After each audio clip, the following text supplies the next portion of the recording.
started? Perfect. I was just going to say. So thank you and for being here. Welcome to the Latin American Caribbean Committee of the Loreto Community's Immigration Spotlight. I'm Rosa Lizardi. I am the chair of the LACC, and we are bringing Immigration Spotlight to you. It is an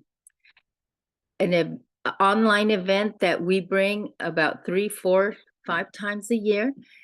We bring news of emerging issues and also other updates from the border, from our partners who are doing incredible work for migrants.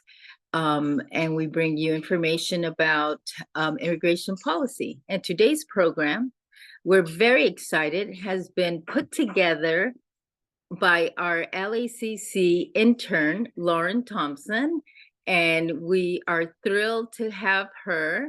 And I will hand over to Lauren, who will be giving an intro to today's program. She's been as a intern volunteer for about 2 years. She's also a Loreto Link member. And in her real life, she is a French teacher. So we're thrilled to have you, Lauren. Over to you. Awesome. Thank you so much.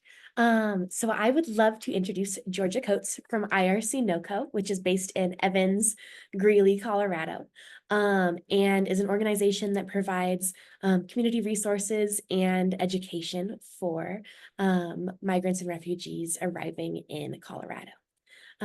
So Georgia, I would love to give it to you to take away.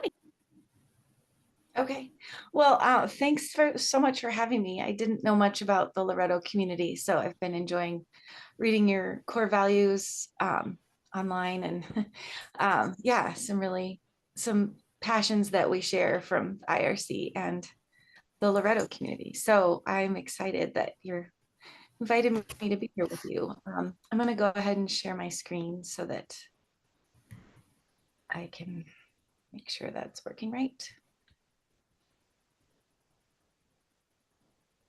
Maybe. In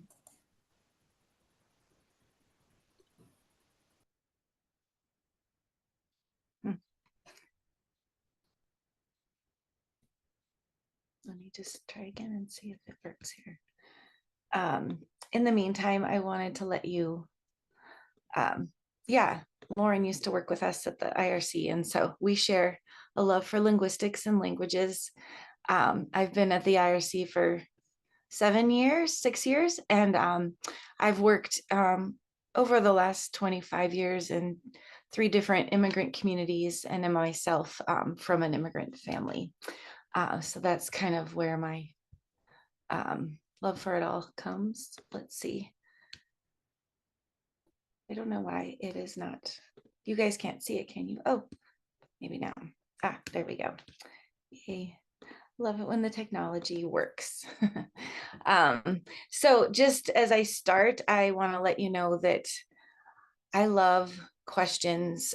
So we will have time at the end for questions, but please be writing them down or collecting them or writing them in the chat or something, because it helps me to understand the issues that are on people's minds, and it helps me then bring more relevant information to different groups. So so please ask your questions. Plus, I like to know what people are learning and what they're stuck on or curious about, or what doesn't make sense. So I guess that's the teacher in me, but yes, questions and curiosity are my favorite.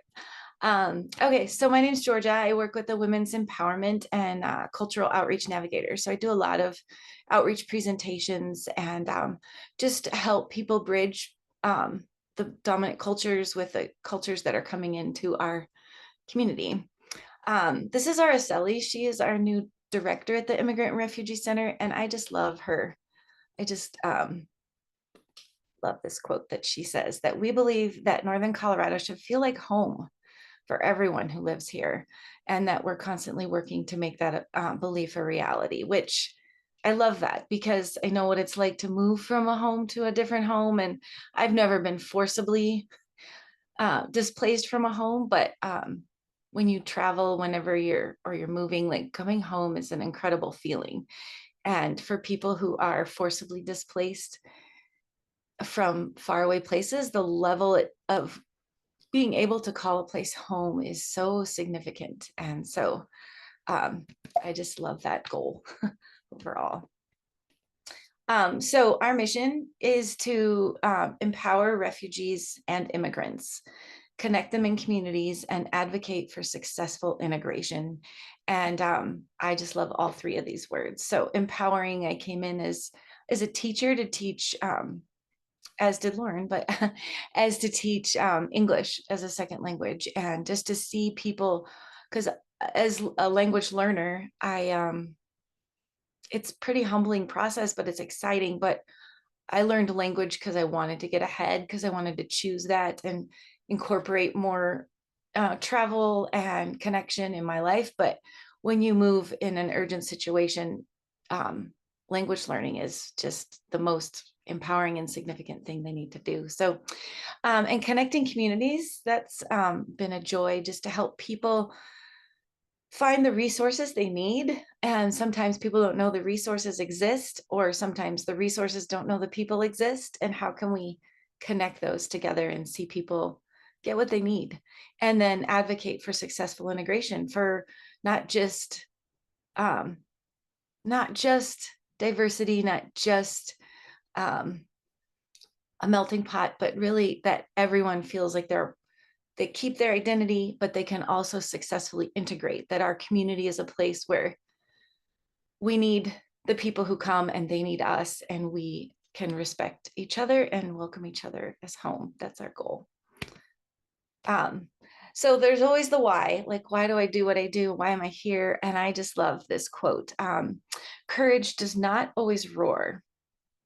Sometimes it's the quiet voice at the end of the day saying, I will try again tomorrow. And for my immigrant and refugee friends, they don't always have a choice to to be courageous, to be resilient, but just by showing up to class, or by showing up to whatever the thing is, that in itself is courage, to face the systems, to navigate all the energy it takes in a second language, and to switch cultures and show up. And I think I read that one of your core values, showing up. It's one of my favorite things. So anyway, but yeah, quiet courage and resilience. I think if I could have half of what the people I work with have, then yeah, I just learn, always learning, always growing from them.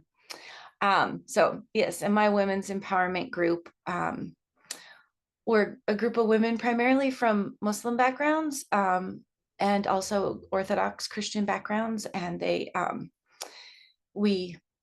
are our main tenets: to show up every day, the discipline it takes to show up and be present, and have goals, but also then lifting each other up, realizing, oh, we have shared goals. So how can we join forces and swap notes and do it together? And then rising up is this idea that there are things that we can do together that are bigger than us.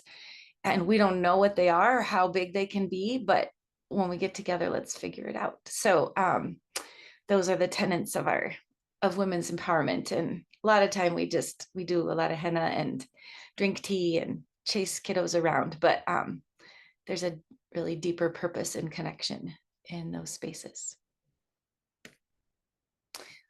So as we engage other cultures in our center, and just as we talk about cultures, it's just really important to recognize these pieces of cultural humility, that when they come to us, there's a sense that we're never going to be culturally competent in all the cultures with all the people who engage us. So we need to realize, as the dominant receiving entity, that there's always lifelong learning and self-reflection. We're never going to grow in these areas of cultural humility, or understand the diversity, or help with the integration, if we're not learners and reflectors on ourselves and our learning processes about the people and the places we engage, and recognizing power imbalances. I think that took me a long time to understand, and maybe you you all know that better than I do. I don't know, but it's just, I feel like I've just lived in places where I haven't had to realize that those power imbalances are real, that just because I speak the dominant language, I'm welcoming this community, I know the systems, already puts me in a place of power. And I need to just be thoughtful of that and realize that they come vulnerable. And part of welcoming is knowing the power imbalance and acknowledging it. And then seeking accountability. I wish my coworker Shakur could be with me, or Rukia, they're both Rohingya navigators and people who've worked with us. And I always, everything that I speak about or learn about and process, I'm always running past people that I know. Is this right? Can I say this about your culture? And here's what I've observed. Does that make sense, or am I way off? And so I'm very careful not to say things unless I know that I've run it past somebody before I talk about them. Otherwise, I mostly just really enjoy having my coworkers with me, because they can speak for themselves, but they can't be here today.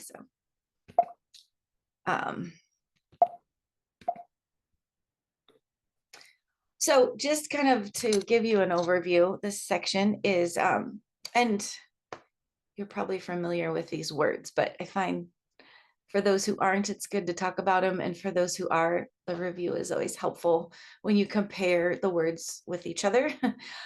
So there's more than these categories, but these are the ones I just wanted to highlight today. Refugee, asylum seeker, immigrant, and humanitarian parole. And at our center, we see all of them. We welcome all of these groups. But when they come, they each come with that status, or a lack of a status that allows them certain benefits that come from different government sources, state and federal government sources. So when someone is a refugee, it means that the UNHCR, the one in the corner, bottom right there, is the UN High Commission for Refugees. They have deemed a person a refugee because they come from a place where there is violence, war, conflict, and persecution. And so that's a very specific definition with a very specific stamp on a paper that says you have been declared a refugee. So when refugees come to us, they have privileges that rights and resources. They get to apply for their green card, they get to work right away, things like that. That when they come, their classes are free because they're paid for through their refugee system. And so those are the things that refugees have when they get here. Asylum seekers, as I think just from reading some of your website, that a lot of what happens on the border are people who are coming to seek asylum, and they're coming without us. They're fleeing danger and violence and war and gang violence and a lot of things. They're just no bigger entity stamped a paper for them and said, yes, you are fleeing for your life and you have legitimate reason to do so. So asylum seekers, when they come across the border, they have to say, I'm seeking asylum. And then the responsibility is on them to prove their need, to get what they have in there. The journey of a refugee is very difficult. The journey of an asylum seeker is very, very, very challenging. And we at the refugee center, we aren't lawyers. So a lot of the needs that asylum seekers have, we have to help them connect with legal services that we can't provide for them. But we try to provide as much as we can in terms of classes. And again, they don't come with the funding from government sources that says you can take this class for free, but we try to keep reserves or help people through payments so they can take our classes anyways. Immigrants are, by definition, are those who choose to leave a place and move to another place. They also might be leaving for different dangers of risk, or want economic improvement from a very difficult situation. But if you apply as an immigrant, it's just a different pathway than the others, and they don't have the same funding resources as a refugee would. And humanitarian parole is for very specific groups of people, like the Ukrainians or the Afghans, or some Venezuelans receive humanitarian parole. And it's usually for a very short period of time, like 2 years. So once Afghans were needing assistance, needing to flee their countries, particularly those that were allies of the US in military spaces, they needed to leave fast, but we didn't have a pathway for them. So they create humanitarian parole that says, yes, when you get here, you can work. This lasts for 2 years, and we'll figure out something else later. So humanitarian parole is just meant to be something that's temporary, that will they can either typically they end up renewing a humanitarian parole over time until they can figure out what they need next. In all these situations, I think most people would rather just not have to leave. Most people like their home if they feel safe in it. They don't want to flee to another place. Some do, but a lot of people would rather just stay where they are safely, and that's just not an option. So here are some of the sobering numbers that every time I do this, because I've been doing this for a few years now, these numbers keep growing. So what I want to point out is the bottom left, this 110 million people in the world are forcibly displaced from their homes. That is 1 in 73 people in the world. So is this a broken system? Yes. Is it getting worse? Yes. Are our efforts to fix it working? They are, but they're just this fraction of the problem. The problem is so big, and the problem is increasing. You'll notice, mine is covering it here. Let me see if I can move it. That at the top of the screen, these numbers are through June of 2023. And so if you think about what happened between June of 2023 and till now, I guess a year, Sudan, more things coming out of Burma, Myanmar, and all of what's happening in Gaza, and all these new things happening at the border since last June, this number has already increased. If you went searching now, it would say 114 million, but they just haven't collected those numbers officially by the UNHCR in their official site yet, but it's 114 million, and they are all in these different categories. So those who are internally displaced, they have, like in the Congo, another one that's happening right now, and Sudan. The Congo and Sudan are probably two of the biggest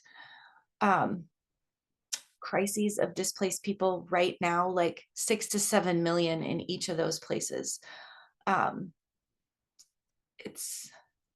It's heartbreaking, and there's not a lot of information about what happens in those places, but it's a pretty significant. They're facing famine and and the displacement. So what happens when people are displaced?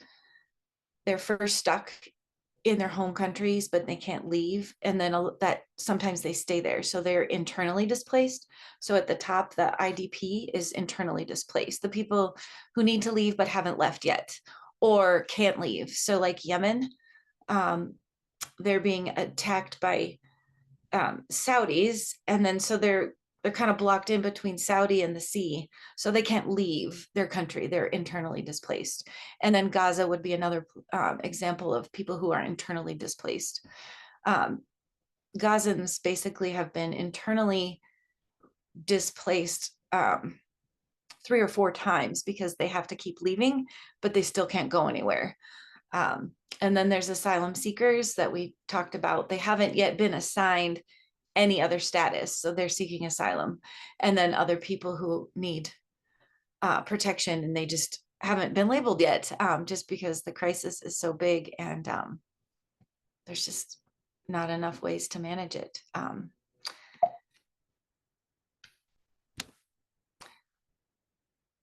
One of my women's empowerment clients sent me this. I have a few Sudanese clients. So this is just a meme that she shared in social media that says, stop war, no more weapons on the ground. And so it's just a sobering reminder of that the wars over there, the people who end up resettling, yeah, they have family and friends and loved ones there. So it's been an powerful journey for me to know that, oh, when I can read about wars, they're thinking, I need a job so I can send money because my mom's over there and I don't know if she's going to survive this, or my son is still there and we're trying to get him here. So war is pretty much a real part of life for the clients that often come to us. All right, so I think the number said 40 million. So of 114 million who are forcibly displaced, 40 million are labeled as refugees with the status that they can have this pathway. Of those 40 million that are labeled as refugees, less than 1% of them ever get to resettle. Some of them end up in the country next door. Some of them are in refugee camps for 10, 15 to 20 years waiting to resettle. Some try resettlement and never can land because they can't get jobs, or they're not welcome or not treated well.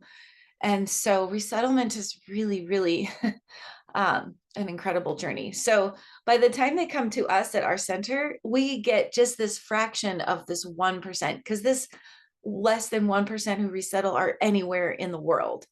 And so the US takes a bulk of people, but it's still a very much of a fraction of who needs resettlement. So if you went and Googled, where do people flee from? These are the places right now in 2024 where the most people are fleeing from these countries: Syria, Afghanistan, Ukraine, South Sudan, Myanmar or Burma, Sudan, the Democratic Republic of Congo, Somalia, Central Africa Republic, and Eritrea. So these 8 countries that are in green, those are countries where people, those people come and engage our center in Northern Colorado. Like, we have clients from each of those places. We don't get very many from Syria, and I don't know if we have any from South Sudan right now. They settle in other places, but they're not in Northern Colorado. And then just to compare with the clients we serve by language, so we serve mostly Spanish speakers. Half of our clients are Spanish speakers from Central and South America, a lot of different places. And actually not accounted for on this map, which you probably hear or on these numbers, which you hear in the news, are Haitian Creole. We get a lot of Creole speakers right now, and we're actually in the process of hiring Creole and Spanish and French. We have Spanish navigators, but those that speak Creole and French, or Creole and Spanish, because we haven't had a way to communicate with an influx of Haitian Creole clients. But our next top number is Rohingya. They come from Burma and Myanmar. I'm going to talk more about them. And Tigrinya, they come from Eritrea and Somali and a lot of French speaking Africa. And then Kenya, Rwanda from Africa. Dari is Afghanistan. We get a lot of online students from those places. So the Rohingya, they're a very interesting, unique group. And I love to know and understand and learn more about them, because their culture is so very different from mine. And so I consider it just an honor and privilege to know who they are and to work alongside them and to just hear their journey. They have been coming to Northern Colorado right now. it's just growing numbers and big families. So even just in the last couple weeks, we've registered 15 new adult students. What's unique about the Rohingya people is that a lot of them have never had an opportunity to go to school or get any formal education. So when we look at our intake, we have at least, it's probably grown now because we get new Rohingya clients weekly, but 100 were enrolled in classes who had never been enrolled ever in any form of school in their lifetime.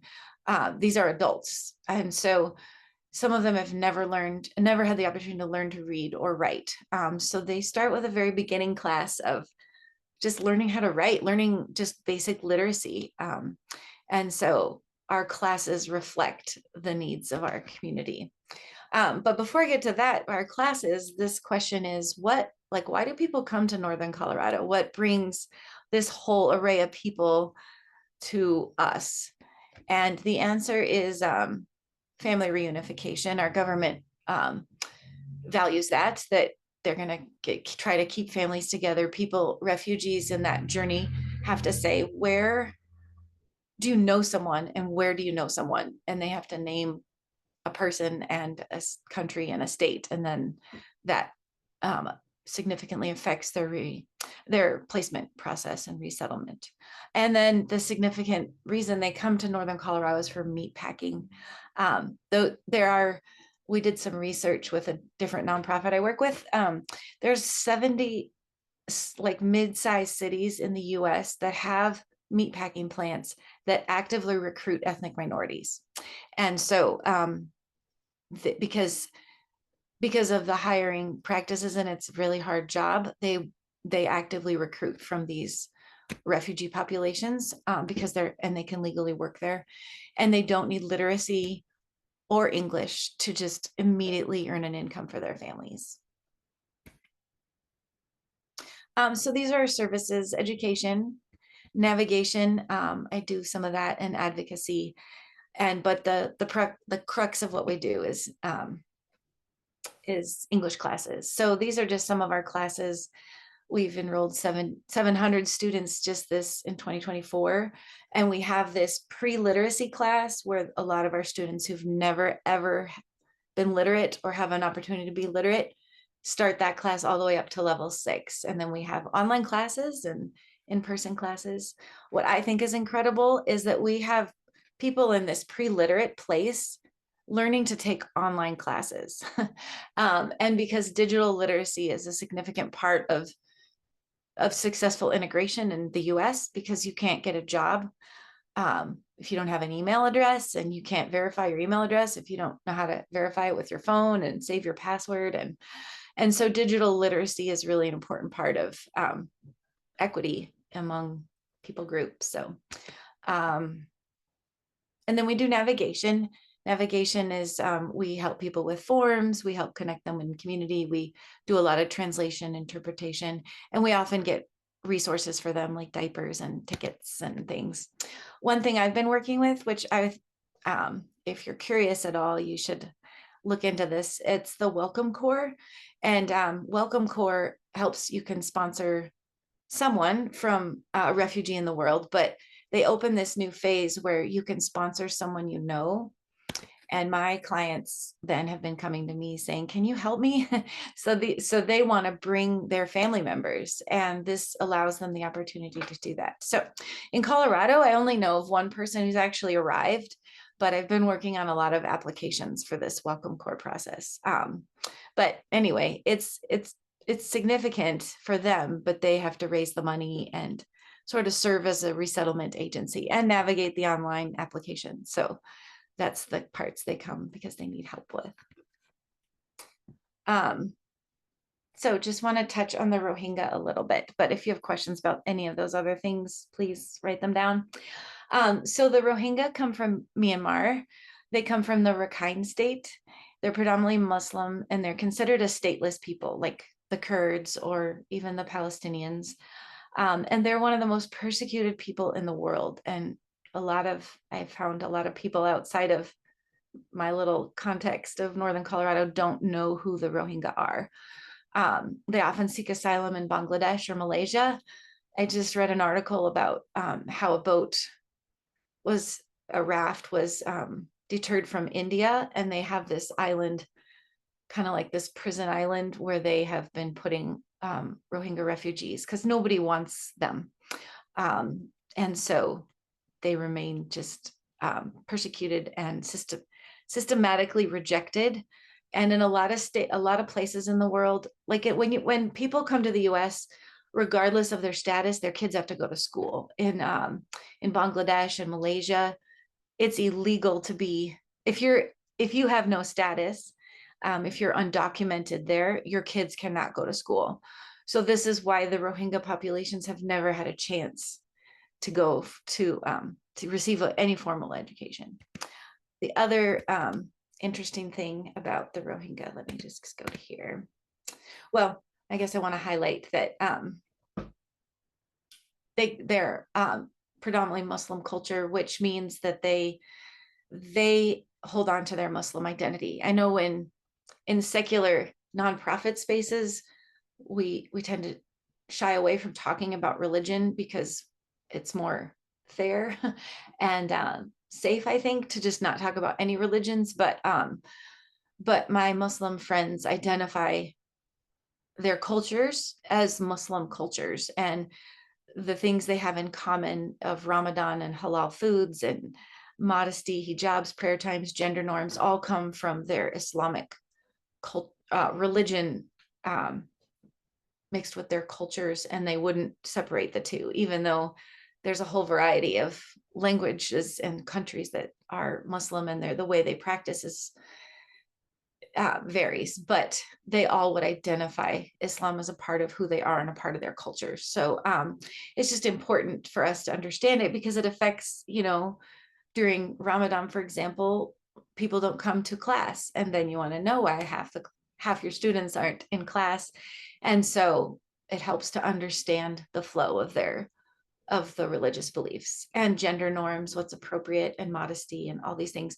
Why they want to bring food to school for their kids at lunchtime. They want to make sure the food is halal for their kids. So I live by a school just down the street, and there's a row of parents that that bring fresh hot meals for their students at lunchtime, which is really nice. But they have to get the badges so they can go into the school and deliver lunch. But so just a couple more things about the Rohingya, because they've always been systematically targeted in all these other countries they've been in. They don't trust the systems. They don't know that, oh, the schools, like now in our schools, it's illegal if they don't send their kid to school. So then they don't understand that, because they come from places where it's illegal to send their kids to school.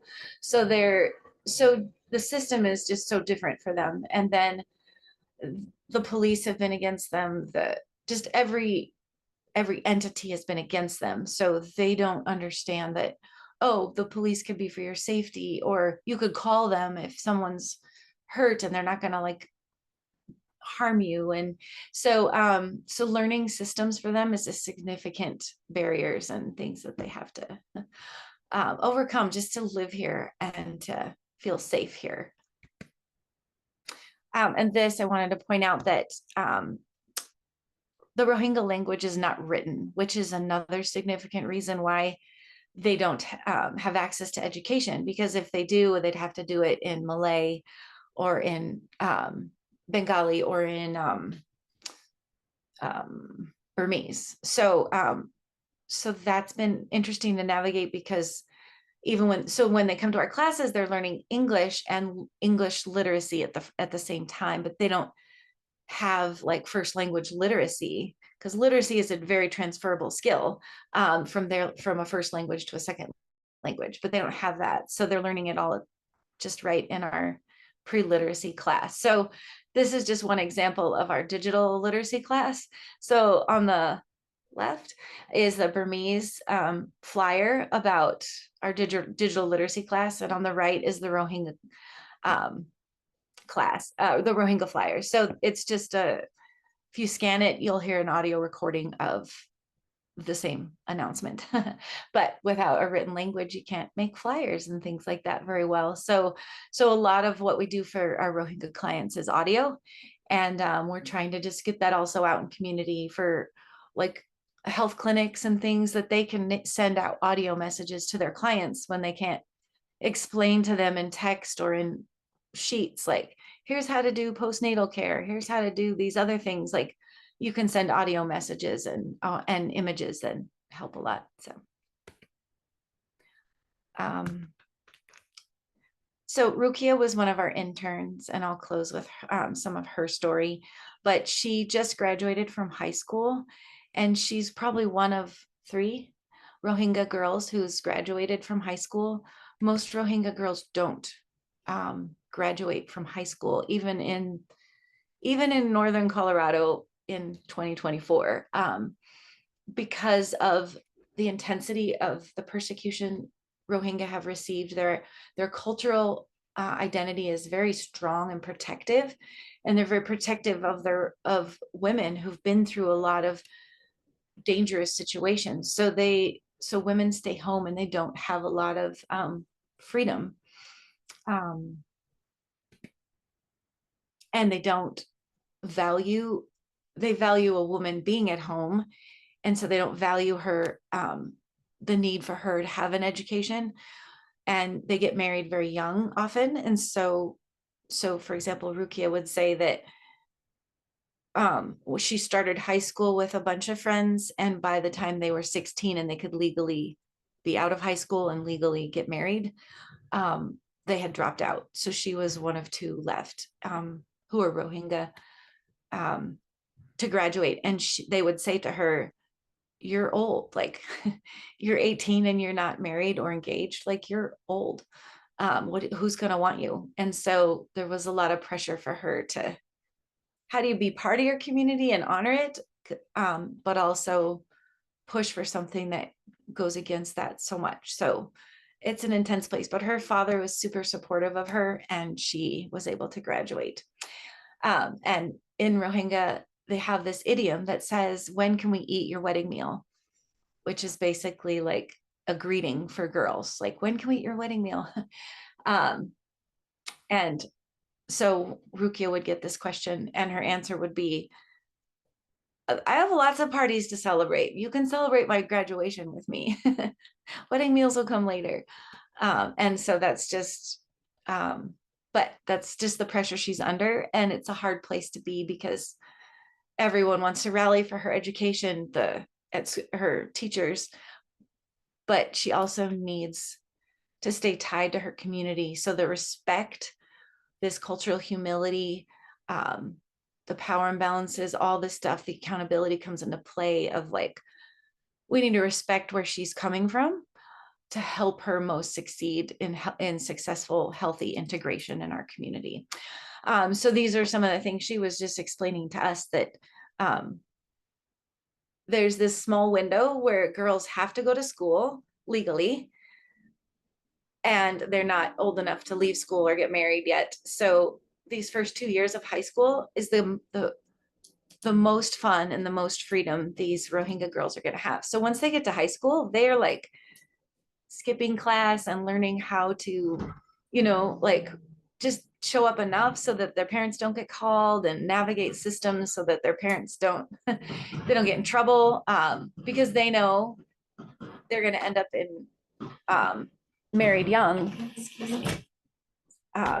So they're not trying. They don't need to try to finish school or do it well or imagine college or work outside the home. It's just, they just want to enjoy this time in their lives while they're young before they get married. And then a lot of times the pressure and the connection is a part of their culture. They want to get married because it gives them a status. So it's not everyone, not a lot of people are fighting that. It is very much a part of their culture. So it's when they come and work with us, and we navigate systems, school systems and health systems, and even legal systems of what's appropriate for families, we have to just help them understand some of these steps, but also respect the decisions they make as well, because that's just journey of healthy integration into our community. They're affecting our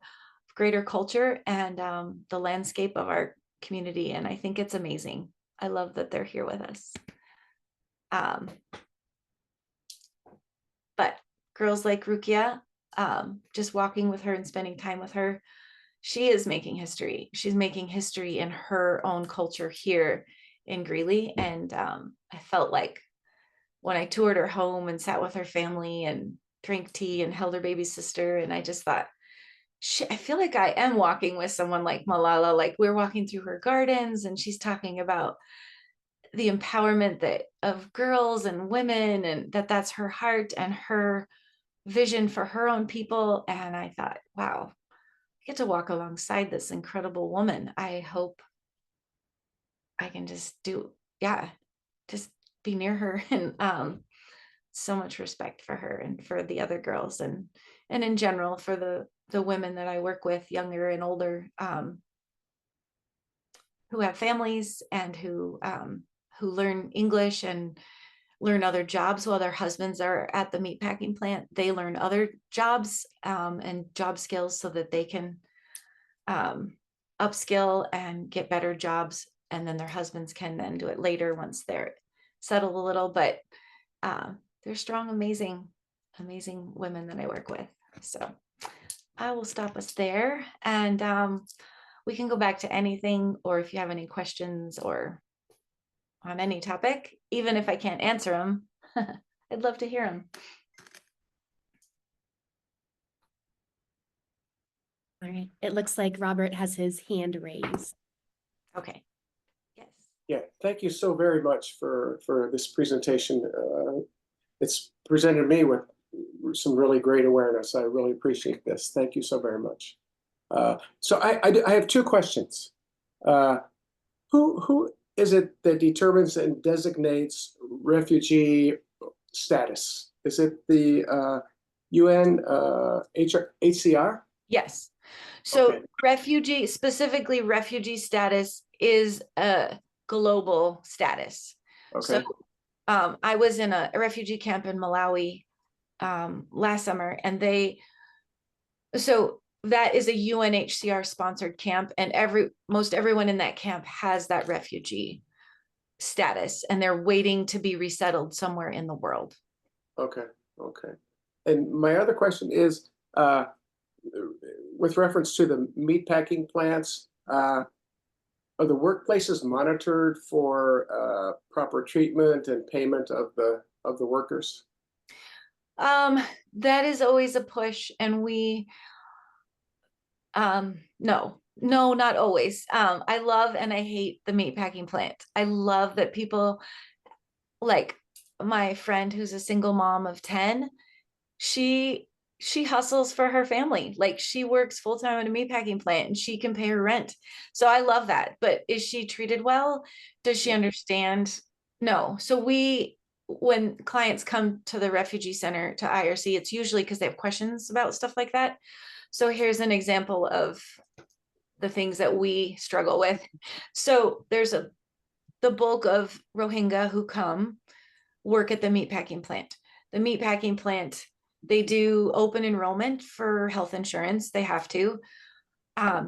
Do they do the work it takes to get those open enrollment information for health insurance in every language? Do they have the paperwork in a way that the Rohingya, for example, can read and understand it?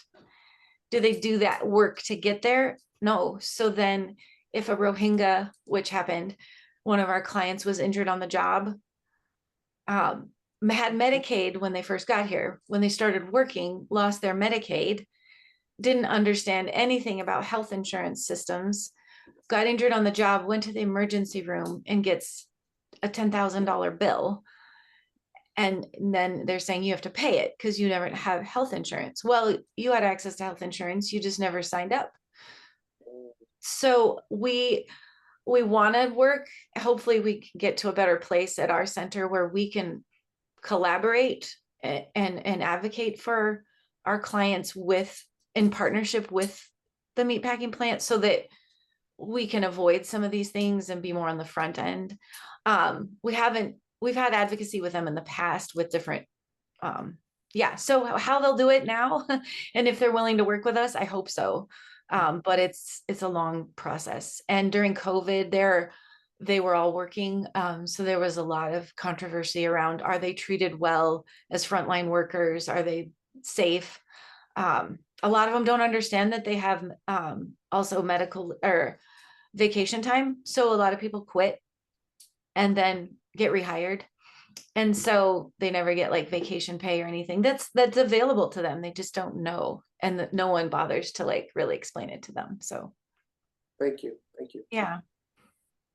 Yeah. Thank you again for your wonderful talk and the information. One of my questions was related to Robert's comment about the work that they do. And it just reminds me so much of how we treat immigrants here. They usually get the lowest paid, demeaning jobs, and yet they are grateful to be able to work and earn something on their own. But even like last night, the debate, the comments that Trump was making, many of them were incorrect and were just blatant lies about immigrants, you know, being criminals and taking jobs from other people. I just wonder if there's anything being done to counteract some of that. And so that was my second comment. And my third thing is that for the women, the girls, is there any possibility of in their limited education that they are getting to tell stories about women who are making it? And it just seems as though to accept that fact that women from Rohingya are not going to be advancing at all, it just seems as though we ought not to accept that we can do something to counteract that and maybe improve their situation. But, yeah. So oh, those are great. Yeah. Yes, I think at the heart of everything we want to improve those women's situation, but I think there's a lot of support that needs to come from the men in their culture. And we have Rohingya men that work with us that are very supportive. And the stronger that community is, that's going to be the biggest influence on them. It's just good for us as outsiders from that community to realize us pushing on girls to say, without showing any sort of, it's important to show the respect and humility around their culture, even if we don't agree or understand it or think it's best, just because that sometimes has the opposite effect.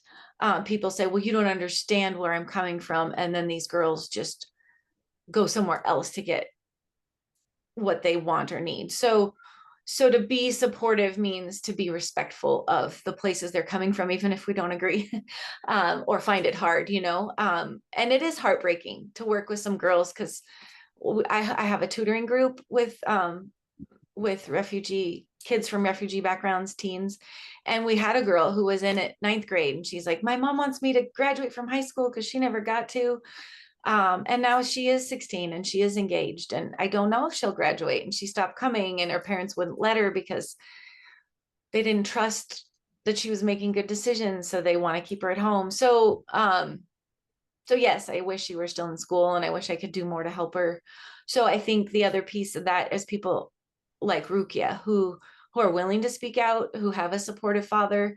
She's going to have a significant influence, and she wants to, in our community because she can speak as a Rohingya woman, which is both very hard, but also very powerful. So supporting Rohingya families is a huge part of that. So the women who do work or who know how to drive, I help another Rohingya woman. The trick is we need a lot of Rohingya interpreters and we don't have enough. And so I've been helping women try to get jobs as interpreters for the different entities, the school system and stuff. So there are a few women out there who are making change, and and doing it respectfully within their community. So, and yes, dispelling rumors. A lot of rumors are based on one tiny itty bitty fact of that is this much true, and then it's blown out of proportion based on fear.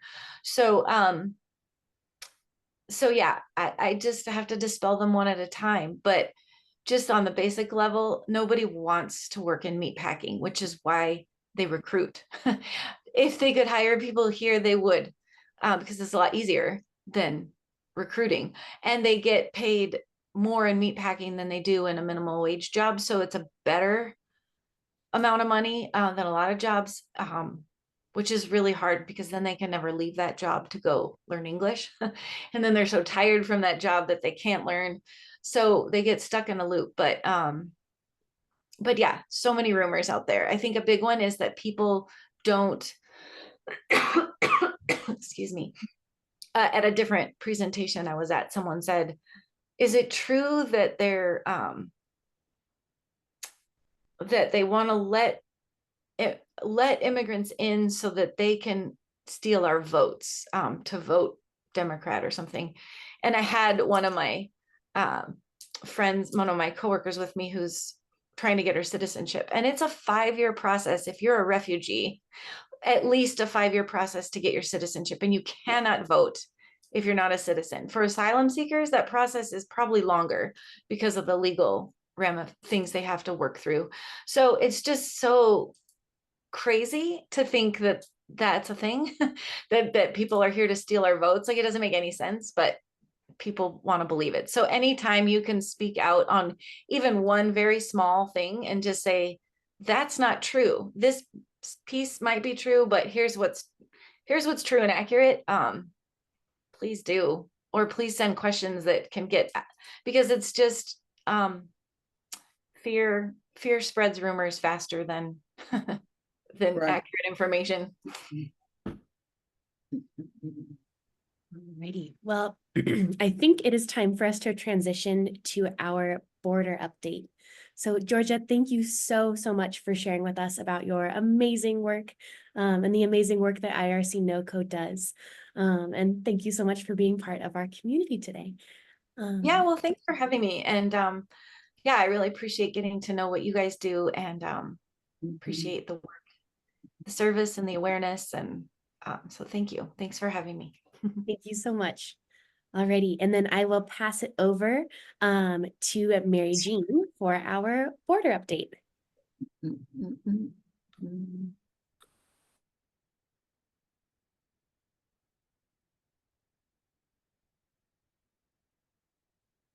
You are on mute, Mary Jean, so we cannot hear you. Thanks. Thanks so much, Georgia. You did an excellent job. And just the facts that are so important. And, you know, they all work with the communities that we work with. So, Bob, could you tell them what you do and what's going on in Arizona quickly?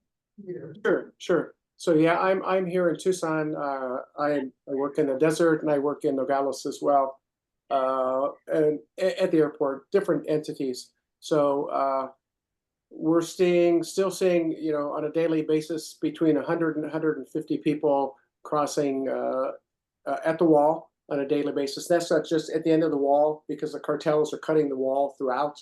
So people are crossing, coming onto the road. So you know, the number could be 200 on any given day. So, you know, those numbers are always in flux. But, and then in Nogales, you know, I'm seeing the same thing, you know, talking to families down there.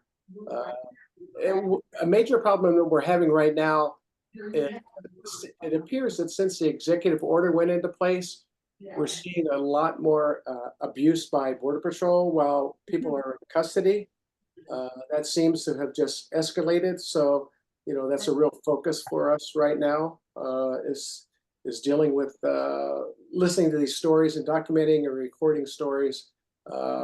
And even the staff at Keno Border Initiative is noticing the same thing. We were talking about that last week, that they notice that the level of abuse is just skyrocketing. And I talked to 2 women yesterday at the airport that said the same thing, that when they were in custody, that it was pretty bad. So, you know, that's a major problem right now. So we're monitoring that.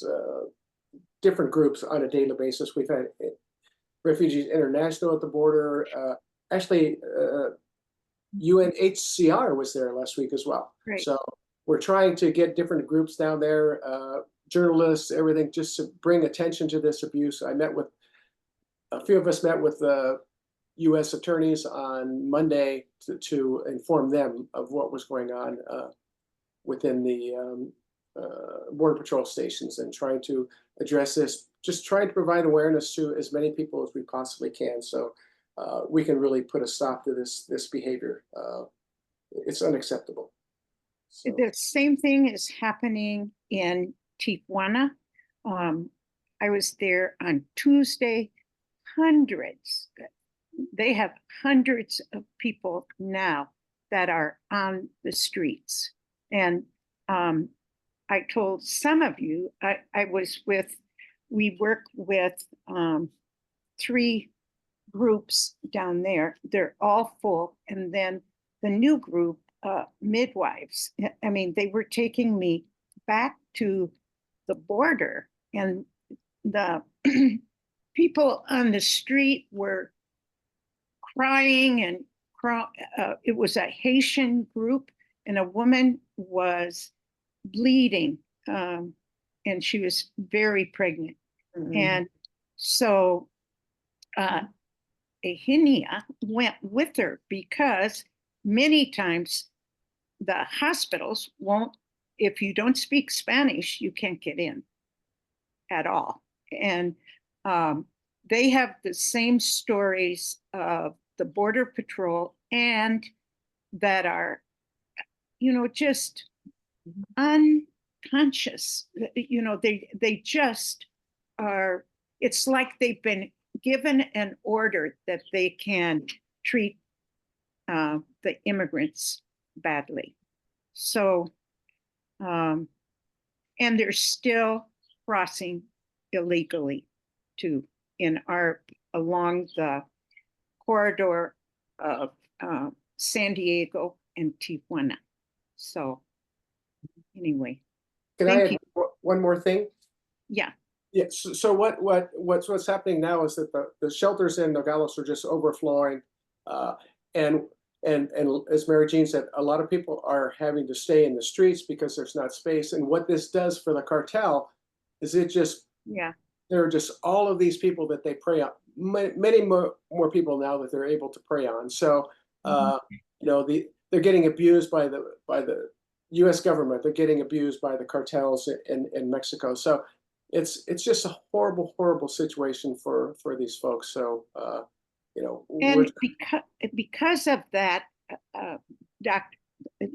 you know, that Biden put out, it was because, and then the Mexican government would pick up busloads of people and take them back to where they just came from, Tapachula, which is on the Guatemalan border. So, you know, you just take one day at a time, you know.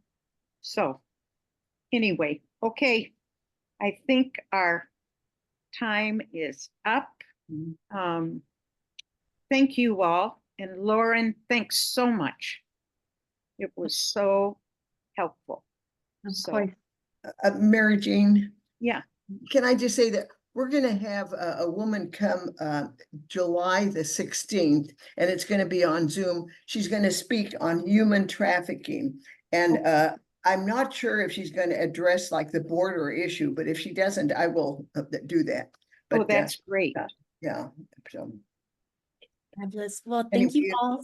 Oh, sorry. Go ahead, Alicia. I would say it'll be on the messages for Zoom. Thank you. Well, thank you all so much for being here this morning. Georgia, thank you so much for your presentation. Bob and Mary Jean, thank you so much for the update. And thank you so much for being part of our community. Have a wonderful rest of your day. Thank you. Thank you. Thank you. Mhm. Thank